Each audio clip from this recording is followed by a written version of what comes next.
I've had stem cells in the blood of a 2-year-old child injected into my skin and my face still looks like this. You need to be using fetus blood, Eddie. A little spritz of afterbirth, darling. Yeah. Keep up, sweetie. I started playing Eddie and writing Eddie 30 years ago? No, is it 25 years? No, 25 years ago. It started in about 1989, I think. And at that time, I was 30, I was playing her as a 40-year-old woman, which at the time seemed to me like the oldest woman in the world. And she was a fashion PR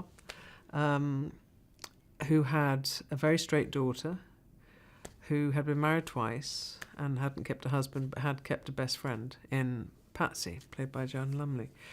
And she's a woman who's always trying to find herself interesting, more and more interesting, is never interesting enough, is never thin enough, is never successful enough, can never drink enough, although she tries.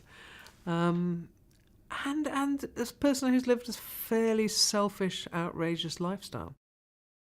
June is such a professional. And I remember when we were doing the series, she'd come up to me and she goes, I don't think Mother needs this line or this line or this line. And what she'd do is she'd whittle it down until she just had the killer line. And so she's very good at self-editing, whereas I just say as many lines as I possibly can, as fast as I can. June will always take it right down to the, I think I'll just say that one. And she's just consummate.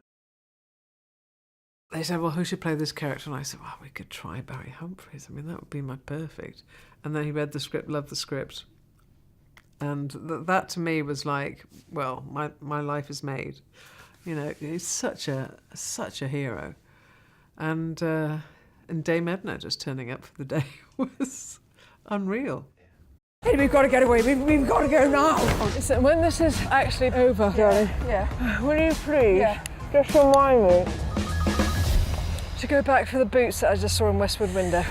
Being Eddie and Patsy to me is just, it's like a kind of mindfulness.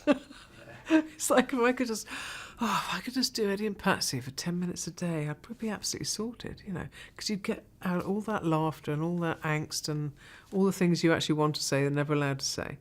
And then you could just continue on in a cloud of loveliness.